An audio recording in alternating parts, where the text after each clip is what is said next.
Donc j'invite Walter Zanzen à venir prendre la parole. C'est quelqu'un qui est connu parmi nous et on a le plaisir de l'inviter, de l'avoir ce matin. Merci beaucoup. Amen. Juste avant d'aller plus loin, il me semble que quelqu'un avait reçu une parole de Dieu, là. Et tu te souviens encore de ce que...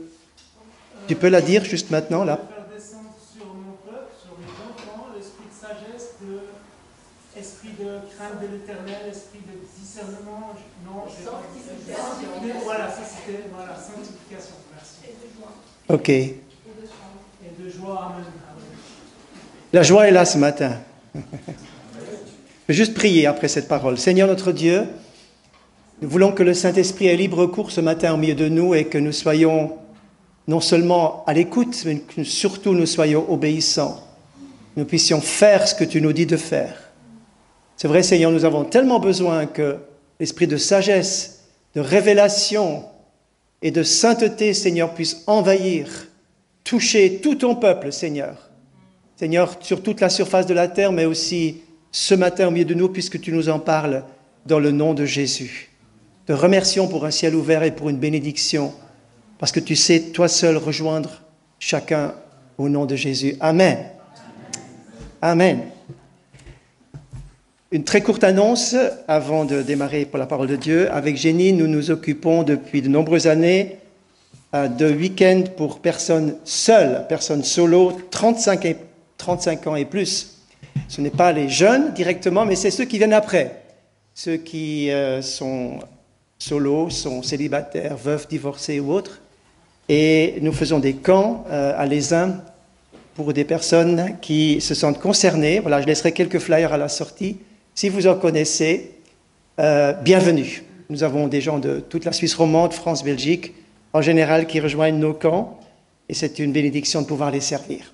Voilà. Sinon, de notre côté, nous sommes à la retraite depuis 4 ans. Nous avons laissé l'église de Genève à mon successeur, Franck Lefilâtre, et toute son équipe. Et de notre côté, nous sommes envoyés en mission, non seulement à Fribourg, mais un peu partout, à l'étranger aussi, etc. Donc nous sommes actifs pour servir là où il y a des besoins. Voilà, je ne vais pas m'étendre davantage, le temps étant quand même assez compté ce matin. Nous voulons ouvrir la parole de Dieu dans Luc chapitre 11, verset 5. Luc chapitre 11, verset 5. Quelques versets. Luc 11. Il leur dit encore, « Lequel d'entre vous aura un ami qui se rendra chez lui au milieu de la nuit pour lui dire, « Ami, prête-moi 3 pains, car un de mes amis est arrivé de voyage chez moi et je n'ai rien à lui offrir. » Si de l'intérieur l'autre répond, « Ne me cause pas d'ennui, la porte est déjà fermée, mes enfants et moi nous sommes au lit. Je ne puis me lever pour te donner des pains. Je vous le dis, même s'il ne se lève pas pour lui donner, parce qu'il est son ami, il se lèvera à cause de son importunité et lui donnera tout ce dont il a besoin. Et moi je vous dis, demandez et l'on vous donnera. Cherchez et vous trouverez. Frappez et l'on vous ouvrira. Car quiconque demande reçoit, celui qui cherche trouve, et on ouvre à celui qui frappe. Amen. Jusque-là. Un texte bien connu, mais je voudrais ce matin vraiment que ce texte redevienne avec, finalement, le commentaire que j'aimerais vous proposer, redevienne un pain de vie pour chacun. Souvent, nous lisons la Bible, ce qui est très bien, ce qui est nécessaire, mais il faut que la parole devienne un pain de vie qui nous nourrit et que nous pouvons à notre tour partager. Nous allons parler de la prière ce matin, cette prière qui est ce besoin fondamental de notre être intérieur. En tant que nouvelle créature, nous avons ce désir, cette soif, ce désir de communier et de communiquer avec le Père.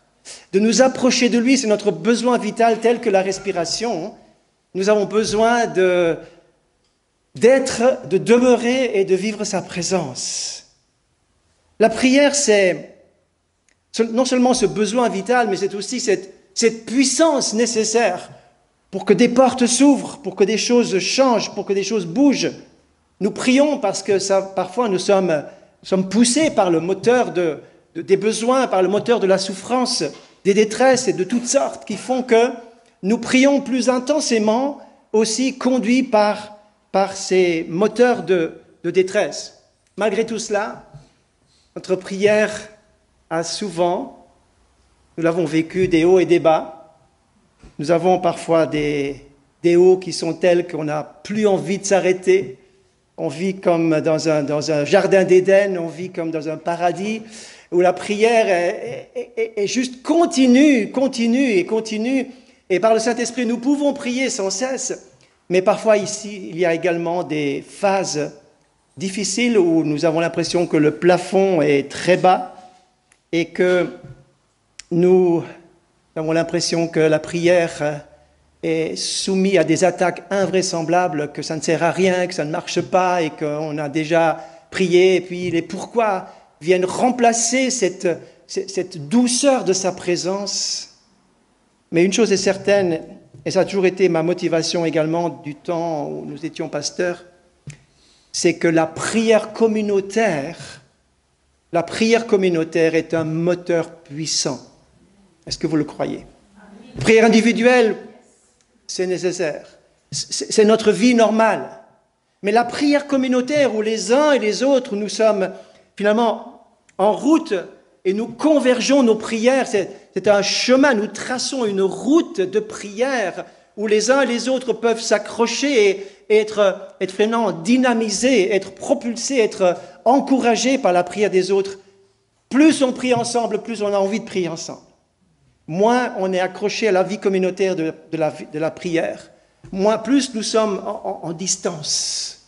La prière communautaire, c'est la chaudière de l'Église, c'est le moteur puissant qui mène l'œuvre de Dieu de l'avant.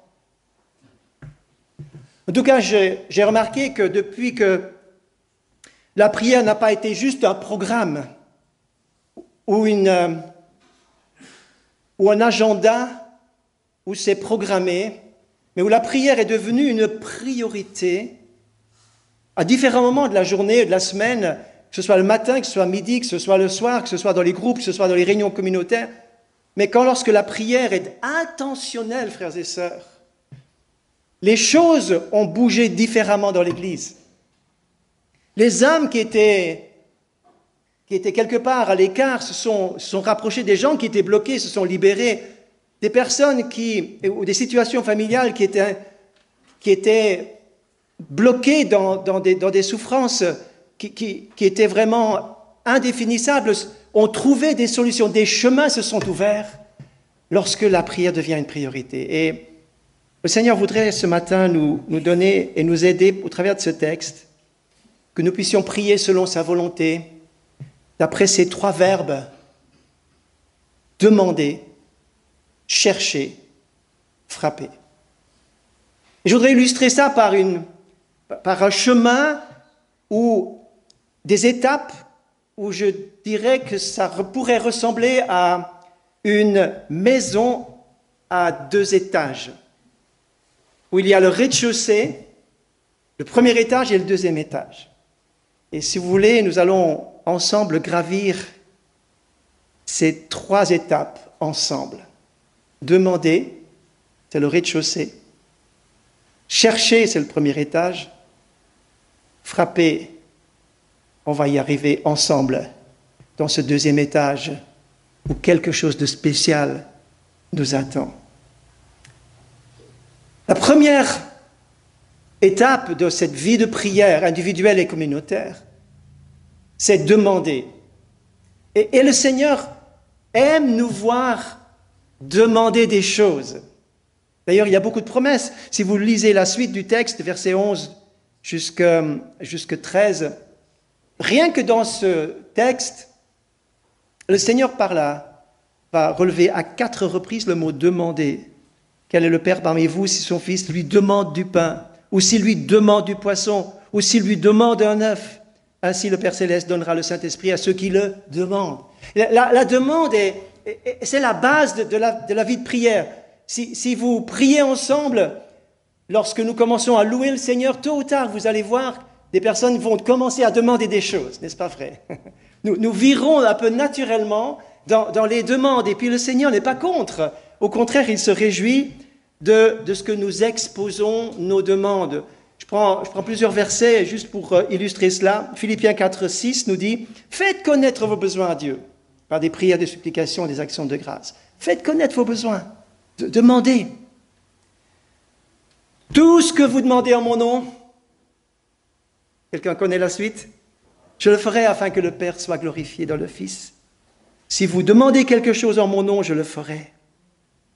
Si nous demandons quelque chose selon sa volonté, il nous écoute. Et s'il nous écoute, nous savons que nous avons obtenu la chose que nous avons demandée. Demandez selon sa volonté. Il y a plusieurs conditions que je vous laisse redécouvrir dans les évangiles. Et elles sont nombreuses, mais elles nous encouragent énormément dans la foi. Par exemple, celle-ci. Tout ce que vous demanderez avec foi, croyez que vous l'avez reçu et vous le verrez s'accomplir. Demandez. Dans la communion avec lui, dans la foi, dans l'unité. Par exemple encore, si deux s'assemblent, si deux se mettent d'accord, si deux s'harmonisent, si deux sont en symphonie, c'est le mot qui est utilisé, alors si nous demandons ensemble une chose quelconque, elle leur sera accordée par mon Père qui est dans les cieux.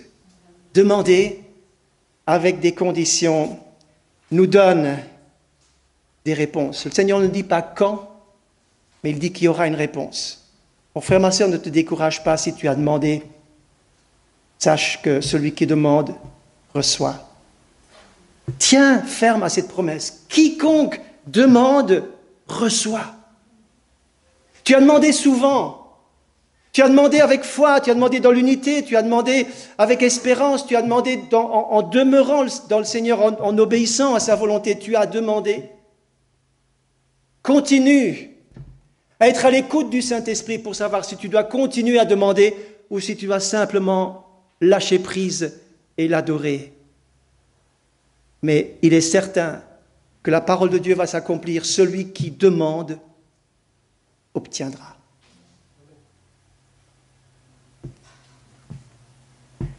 Jusque-là, nous avons demandé parce que les besoins font surface dans nos cœurs.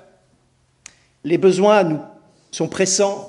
Il y a des urgences, les besoins sont bien là, et nous avons centré nos prières sur les besoins, les miens, ceux de ma famille, ceux de l'œuvre de Dieu, ceux des chrétiens persécutés, ceux pour lesquels nous avons un cœur.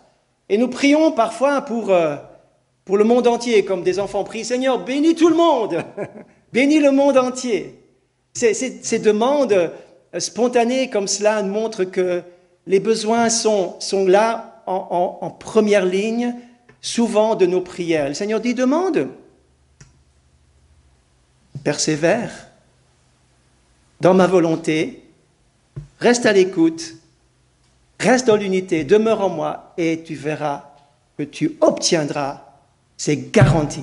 Frères et sœurs, je voudrais que ces textes ce matin, tellement simples, demander, chercher, frapper, puisse vraiment poser une base ou reposer une véritable racine de la foi en Christ et dans les promesses de Dieu. Amen.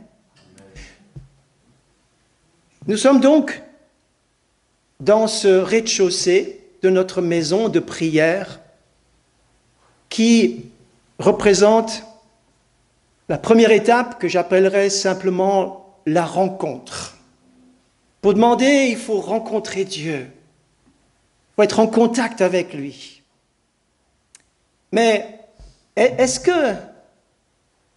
Là, beaucoup de chrétiens s'arrêtent déjà et trouvent que demander, voir les réponses arriver, c'est bien. C'est ça que je veux.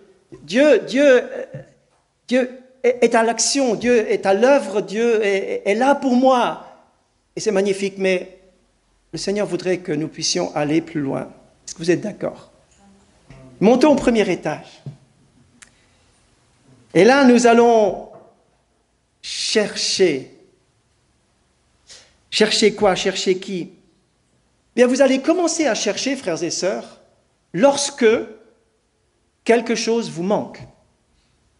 Vous allez chercher vos clés lorsque vous les avez perdues, ou votre document important que vous avez perdu, vous allez chercher, vous allez remuer tout. Souvenez-vous de certaines expériences où vous avez été paniqué, angoissé parce que vous aviez cherché quelque chose d'important et il faut absolument le trouver. Vous cherchez lorsque vous avez perdu quelque chose ou quelqu'un. Parents, ça vous est déjà arrivé de perdre votre petit qui était quelque part dans la foule, dans un magasin, caché dans un rayon, et puis vous ne le trouvez plus, ou bien chacun aurait des choses à raconter. Je me souviens que lorsque nous habitions encore à Vevey, nous étions en train de promener au bord du lac à Montreux, et que la petite avait 4 ans à peu près, et puis que dans la foule, le dimanche après-midi, il faisait beau, nous étions au bord du lac, et tout à coup, je vois quelqu'un avec qui je suis en train de parler, et tout à coup, elle n'était plus là. Et je me souviens encore de la panique qui est montée en moi, et l'enfant qui était avec son tricycle, qui était là près de moi, et tout à coup, elle m'avait perdu de vue, et elle a réfléchi du haut de ses 4 ans, elle a dit, mais papa va sûrement revenir à la voiture un jour. Donc elle s'est dit, mais je ne le trouve pas, mais il va revenir à la voiture. Donc elle a pris son tricycle, et de toute vitesse, elle est partie, et moi je la cherchais à droite, à gauche, et la panique, et les gens me voyaient. Ça va, pasteur, tu vas bien? Non, ça ne va pas du tout. Mon enfant était parti, c'était la panique totale. Vous cherchez avec angoisse celui que vous aimez. Chercher nous donne, non pas ce niveau de rez-de-chaussée où nous sommes en train de demander des choses justes, des choses bien, des choses nécessaires, mais où nous cherchons la présence. Mais vous allez me dire, mais le Dieu qui remplit tout l'univers, le Dieu qui remplit tout en tout, ce Dieu qui remplit l'espace, les cieux des cieux ne peuvent te contenir, pourquoi faut-il le chercher? Vous avez déjà posé cette question. Pourquoi faut-il le chercher, lui qui est partout? Parce que Dieu veut qu'on cherche non seulement ses mains pour qu'il fasse ceci et cela pour nous, mais qu'on cherche sa face.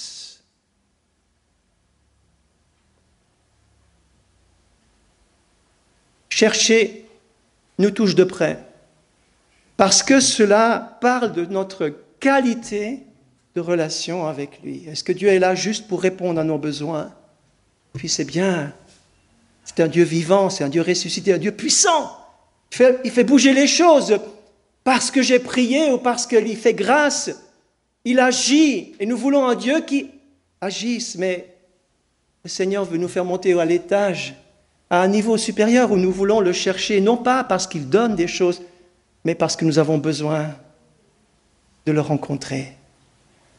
La recherche de Dieu est le signe, frères et sœurs, écoutez, la recherche de Dieu est le signe que tu l'aimes. Je prends un texte dans le Cantique des Cantiques, le chant de l'amour. Il est dit ceci au chapitre 3, je l'ai noté, je vous le lis. Sur ma couche, pendant la nuit, j'ai cherché celui que mon cœur aime. Est-ce que vous lirez? La Sulamite, elle n'arrivait pas à dormir. Elle n'arrivait pas à trouver le repos. Elle tournait dans son lit parce que ses pensées étaient vers le bien-aimé. Ce n'est pas parce que le bien-aimé devait faire un tas de choses pour elle, mais sa présence lui manquait. Alors il est dit dans la suite, je l'ai cherché et je ne l'ai pas trouvé. Un peu plus loin, il est dit, je me lèverai, je ferai le tour de la ville, dans les rues, les places, je chercherai celui que mon cœur aime. Je l'ai cherché et je ne l'ai pas trouvé. Ça nous arrive de chercher Dieu de tout notre cœur et quelque part sa présence n'est pas vraiment celle que je désire de tout cœur. Peut-être vous allez me dire, mais oui, mais il faut te contenter de ce que tu as déjà. Mais vous savez, quand on aime, on veut la plénitude de sa présence. La plénitude de sa présence. Et Dieu nous demande de le chercher alors qu'il est là. Dieu nous demande de chercher sa face, de chercher sa présence parce que notre recherche déclenche une soif d'amour. Est-ce que vous me suivez ce matin? Elle déclenche une soif de sa présence, rien que sa présence. Le texte continue. Je l'ai cherché, je ne l'ai pas trouvé. Ensuite, je me suis adressé aux gardes de la ville. Est-ce que vous avez vu le bien-aimé? À peine je les avais dépassés, nous dit le texte, que je l'ai trouvé. Et le texte continue. Je l'ai saisi et je ne l'ai pas lâché. C'est ça. Elle a trouvé son bien-aimé tant il a de la valeur, tant la présence de Dieu a la valeur.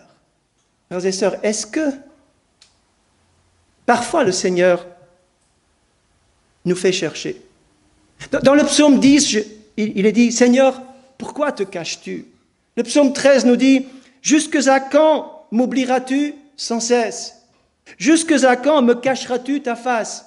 Le psaume 22 nous dit, pourquoi te tiens-tu éloigné? C'est dans les premiers versets chaque fois de ces psaumes. Donc, ça veut dire que l'absence, ou en tout cas l'impression de l'absence de Dieu, génère une souffrance. Si tu te sens bien en étant loin de Dieu, c'est que quelque chose ne va pas. Si tu te sens à l'aise en disant « moi j'ai un Dieu qui répond à mes besoins, ça me suffit largement », on va de l'avant comme ça. Frères et sœurs, le Seigneur veut ce matin te dire qu'il va monter à l'étage pour passer du lieu du rendez-vous au lieu de la relation, de la communion. La qualité de communion. Le Seigneur nous attend dans le ciel, non pas pour répondre à nos besoins parce que tout sera répondu, mais parce que sa présence va remplir l'éternité. Et nous serons là parce que nous l'aimons. Et parce que notre vie ici-bas, c'est une réponse à l'amour de Dieu. Le Seigneur m'a dit, je t'aime, tellement je t'aime que je suis mort à la croix pour toi, j'ai porté tes péchés, j'ai porté tes fardeaux, tes malédictions. Je t'aime et en retour, j'attends quelque chose. Est-ce que tu m'aimes? Je cherche ta face parce que je t'aime. Et il y a cette recherche très souvent exprimée dans les psaumes. Mon âme te cherche comme une biche soupire après des cours d'eau. Moi, je te cherche, mon Dieu. Dans une terre aride et assoiffée, mon âme te cherche, dira David dans le psaume 63. Cette recherche de Dieu est un passage qui n'est pas facile. Quand on cherche, il faut savoir qu'est-ce qu'on cherche vraiment. Les sacrificateurs devaient bénir Israël chaque jour. L'Éternel te bénisse et te garde, que l'Éternel fasse luire sa face sur toi. Que l'Éternel tourne sa face vers toi et qu'il te donne la paix. Donc Israël avait besoin chaque jour d'être en contact avec la face de Dieu, la présence de Dieu. La face de Dieu, c'est la présence. C'est pour ça que je le cherche. Trouver sa face. Trouver sa face. Vous me chercherez, nous dit encore Jérémie. Vous me chercherez et vous me trouverez si vous me cherchez de tout votre cœur. C'est là que le Seigneur crée une attraction en nous. C'est ça l'œuvre du Saint-Esprit. Il crée une attraction en nous pour qu'on cherche sa présence, qu'on cherche sa face, pour être avec lui. Le Seigneur va trouver ses disciples, il va les choisir dans Marc chapitre 3, verset 13. Il est dit qu'il appela les 12 et il va nommer les 12 apôtres. Il est dit ceci, pour les avoir avec lui. La première chose qui est dit, pour les avoir avec lui, pour les établir et pour les envoyer ensuite, pour les équiper et pour les envoyer, mais d'abord pour les avoir avec lui. Dieu t'a créé pour que tu sois dans sa présence. C'est pour ça, cherche sa présence. Celui qui cherche, dites-moi la suite, trouvera. Si tu le cherches de tout ton cœur, tu le trouveras certainement. Et à ce niveau, à ce premier étage, où je suis dans la dimension de la relation, de la communion et de l'intimité, je suis attendu par le Seigneur. Parce que sans sa plénitude, je souffre de son absence. J'ai besoin, non pas tout le temps de sentir sa présence, mais Dieu me dit, il y a un besoin qui est imprimé au fond de ton âme, qui veut que tu le cherches, même s'il est là, et que tu le sais par la foi, que les promesses le disent. Tu as besoin de le chercher. Nous allons monter maintenant au 2e étage. On pourrait croire que c'est bon. J'ai demandé, je suis dans les promesses, je reçois, je suis béni et je cherche sa face, je vis cette plénitude. Mais qu'est-ce qu'il y a encore de plus? Beaucoup s'arrêtent ici parce que il y a comme une porte fermée. Il est dit, frappez. C'est qu'il y a une porte, n'est-ce pas?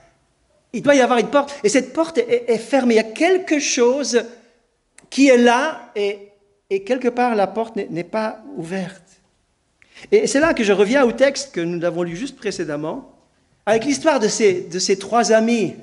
Et l'ami du milieu, qui a reçu à l'improviste des visiteurs et qui n'a pas grand-chose à leur offrir, va se tourner vers l'autre ami qui a plus de moyens, qui a des réserves, et qui va vers lui dans un moment improbable, au milieu de la nuit, et il va frapper à sa porte. « Ami, ouvre-moi, j'ai besoin que tu me donnes des pains, parce qu'il faut que je nourrisse mes invités. » Et il est à cette porte, et cette porte refuse de s'ouvrir. Il frappe, ça ne s'ouvre pas. Mais Jésus va utiliser cette histoire un peu amusante et inventée comme cela pour nous montrer le contraste. Et il dit, il se lèvera à cause de son importunité. Le mot importunité, c'est être vraiment sans gêne. C'est vraiment être dans une insistance qui vraiment dépasse toutes les limites, toute la bienséance qu'il faudrait. Il frappe alors que vraiment ça ne se fait pas, quoi. Ça ne se fait pas. Mais Jésus va relever cette insistance de frapper pour recevoir des pains. C'est pour ça que je vous ai dit tout à l'heure, il faut que nos cultes, il faut que notre méditation de la parole, il faut que nos études bibliques génèrent une soif de Dieu et nous amènent du pain. Non seulement des informations, non seulement des instructions, non seulement des exhortations et des encouragements, mais le pain de vie. Car c'est ça que nous pourrons transmettre à celui qui vient frapper à notre porte, ou qui habite à notre côté, ou que nous allons rencontrer fortuitement, qui a besoin du pain. Tout le monde cherche un pain de vie. Tout le monde cherche quelque chose qui nourrit, qui remplit l'âme. Le cœur du monde aujourd'hui est vide à côté de nous. Avez-vous remarqué, frères et sœurs, combien la jeunesse, où il se passe plein de choses par le Saint-Esprit, je le vois, mais combien la jeunesse connaît ce vide et connaît cette incertitude, cette angoisse. Et nous avons besoin du pain. Mon frère, ma sœur, si tu montes au 2e étage pour frapper, c'est pour recevoir ce pain de vie.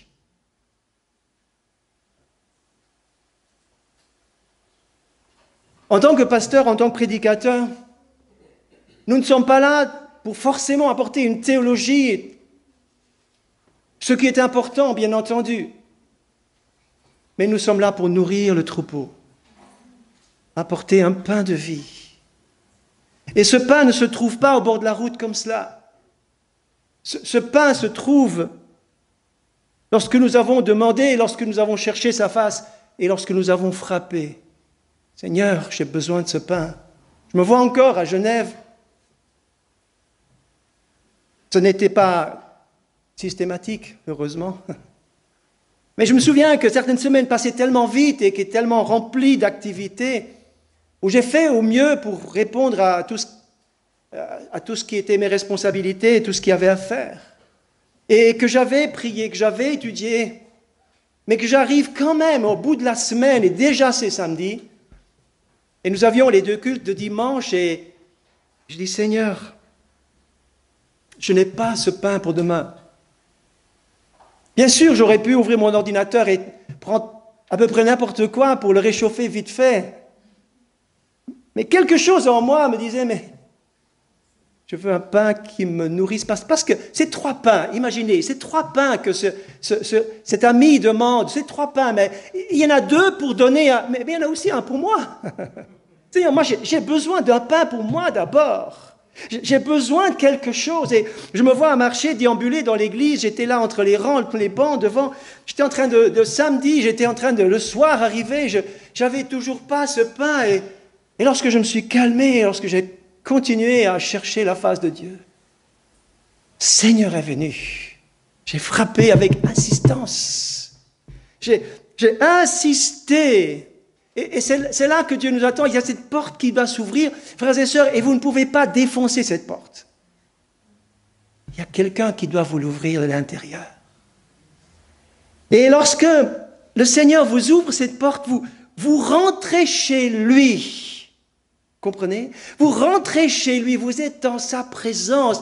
Mais bien sûr, je l'étais déjà, mais cette dimension est différente.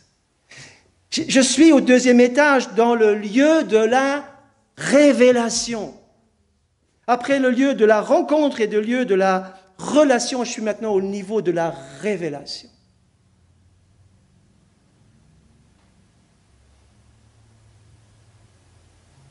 Au début de l'an 2000, enfin quand nous sommes arrivés à Genève en 99, mais au début il y avait vraiment dans l'église, je ne vais pas m'étendre là-dessus, mais il y avait comme un ciel fermé. Quelque chose était bloqué.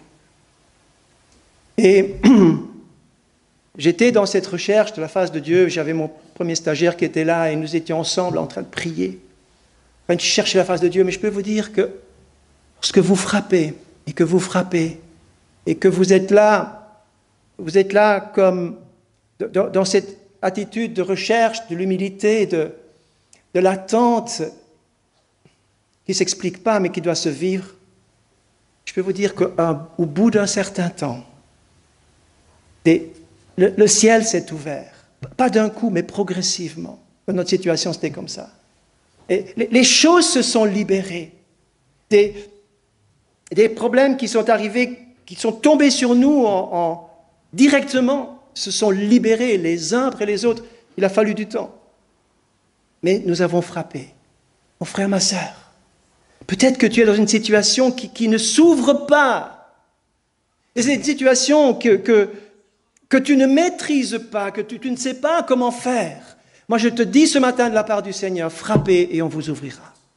Ce n'est pas toi qui vas ouvrir, mais c'est lui qui va ouvrir. On t'ouvrira. Le Seigneur t'ouvrira. Et tu rentreras libéré dans cette nouvelle dimension où tu vas voir le Seigneur agir d'une manière surnaturelle et extraordinaire. On pense que, je lis ce que j'ai marqué, on pense parfois qu'une porte doit s'ouvrir parce que il faut maintenant qu'on proclame les puissances de Dieu, proclame les promesses, ou qu'on utilise les principes pour la croissance de l'Église, les 9 principes spirituels pour la croissance et le développement d'Église. On croit que c'est comme ça que ça va marcher. On croit que c'est en appliquant ces recettes qu'on a entendues quelque part, que c'est comme ça, mes frères et sœurs. Demandez, cherchez et allez jusqu'à frapper. Frappez encore. Frappez à sa porte. Frappez à la bonne porte. Ne cherchez pas partout. Ne téléphonez pas à tout et tout le monde. Et je ne dis pas que c'est forcément mauvais, mais à la bonne porte, on vous ouvrira tôt ou tard. Car celui qui frappe, on lui ouvrira. Dans le texte parallèle de ce que nous venons de lire dans Matthieu chapitre 7, juste dans ce contexte-là, il est dit « Entrez par la porte étroite ». Il y a une porte étroite, et je vois que le temps est terminé, je vais terminer. La porte est étroite, c'est un chemin étroit, c'est une porte étroite, mais cette porte va s'ouvrir, mon frère, ma sœur, cette porte va s'ouvrir. Tout comme Moïse, lorsque Moïse était sur le Sinaï, il n'a pas reçu les réponses tout Moïse qu'il était au premier jour, mais c'est seulement au bout du 7e jour, nous dit le texte, que la première parole est arrivée. Et c'est au bout de 40 jours qu'il a reçu les 10 tables, ce pain de vie pour le monde et pour Israël. Il a reçu ça au bout de 40 jours. Il a attendu, il a patienté. C'est l'endroit de la patience et de la persévérance. Je termine. Au jour du Yom Kippour, c'était la seule journée, le jour des expiations, la seule journée où le souverain sacrificateur pouvait entrer dans le lieu très saint. Et lorsqu'il avait passé le parvis, le lieu des rencontres, il avait passé dans le lieu saint. Et lui pouvait rentrer là, bien sûr, avec les sacrificateurs. C'était, j'imagine ça, au lieu de l'intimité, de la rencontre avec Dieu, de la relation avec lui. Mais ce lieu très saint ne pouvait être franchi qu'en passant une porte, un voile.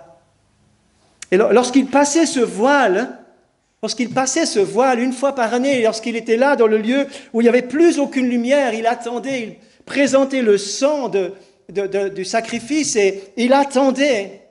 On ne sait pas combien de temps il attendait, mais il attendait. Il était passé par cette porte, il était chez le Seigneur, auprès de lui, dans le lieu de la révélation.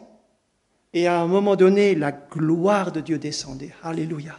La Shekinah de Dieu descendait. Et ce souverain sacrificateur était assuré que Dieu avait accepté l'offrande. Et il se retournait pour repartir. Et il repassait la porte, il repassait le lieu saint. Et quand il arrivait dans le parvis, le peuple applaudissait. Il est vivant, premièrement. Et là, il ramenait la gloire vers le peuple. Car la gloire était sur lui. Mon frère, ma sœur, c'est quand tu es au 2e étage, au lieu de la révélation, que la gloire de Dieu vient sur toi. Que tu as contact avec cette gloire de Dieu, que tu n'as pas ni au rez-de-chaussée ni au premier, mais qui vient là. Et c'est là que tu seras apaisé, c'est là que tu seras transformé, c'est là que tu seras équipé avec ce pain de vie que tu vas distribuer dans ta famille, que tu vas distribuer autour de toi. Mon frère, ma sœur, c'était en quelques mots le message que j'avais pour vous ce matin. Demandez, cherchez, frappez. Vous n'oubliez pas, c'est simple. Matthieu chapitre 11, versets 5 et suivants.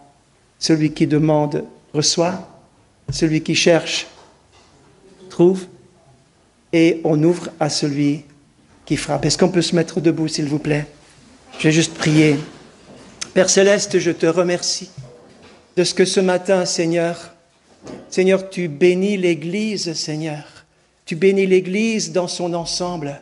Seigneur, du plus jeune au plus âgé, Seigneur, quelle que soit notre situation, quelle que soit notre forme spirituelle ce matin, Seigneur, tu nous invites, Seigneur, à demander. Demander en abondance, à demander, Seigneur, avec que notre joie soit parfaite. Seigneur, tu nous demandes encore plus et tu nous attires dans ta présence pour que nous puissions t'aimer parce que tu es notre bien-aimé. Nous te cherchons, Seigneur. Nous cherchons ta présence, nous cherchons ta face, car nous voulons être avec toi. Nous voulons passer du temps avec toi, Seigneur. Nous voulons, Seigneur, que cet amour entre toi et nous, Seigneur, soit réellement, Seigneur, le but et le sens premier de notre vie chrétienne. Gloire à ton nom, Seigneur, d'imprimer, Seigneur, cet esprit d'amour en nous. Seigneur, de nous donner cette attraction de te chercher de tout notre cœur pour te trouver. Gloire à ton nom, Jésus. Et Seigneur, merci de nous emmener, Seigneur, au-delà du voile. Seigneur, que cette porte s'ouvre et que nous puissions être dans ta présence tranquillement, Seigneur, dans ta présence pour recevoir la révélation et recevoir ce pain de vie qui vient de tes mains, Seigneur, qui vient de ton cœur pour pouvoir le distribuer comme une puissance autour de nous, Seigneur, comme une parole qui aura un impact divin, Seigneur. C'est ça que nous voulons.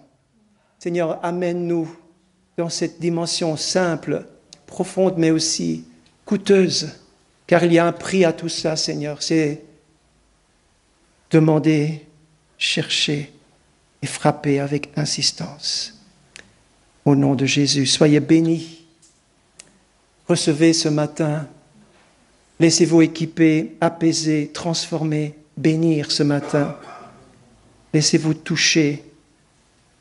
Seigneur vous aime et il vous envoie dans cette semaine nouvelle avec sa bénédiction, avec sa présence que vous allez chercher tout au long de la semaine.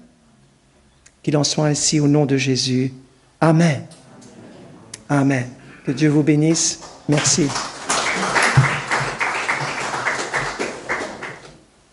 Nous arrivons au terme de ce culte.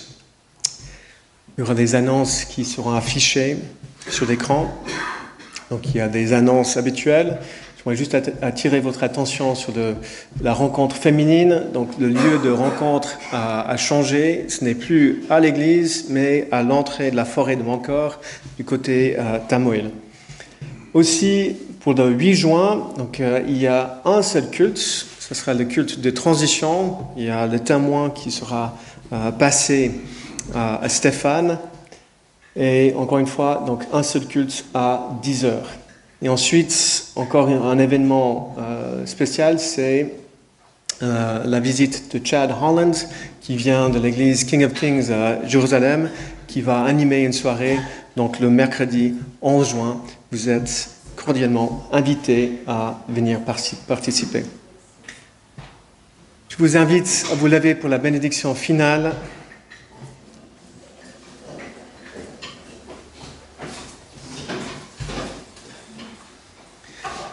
Que le Dieu de la paix vous conduise lui-même à une sainteté totale et que tout votre être, l'esprit, l'âme et le corps, soient conservés, irréprochables, lors du retour de notre Seigneur Jésus-Christ. Celui qui vous appelle est fidèle, c'est aussi lui qui le fera. Amen. Soyez bénis. Bon dimanche.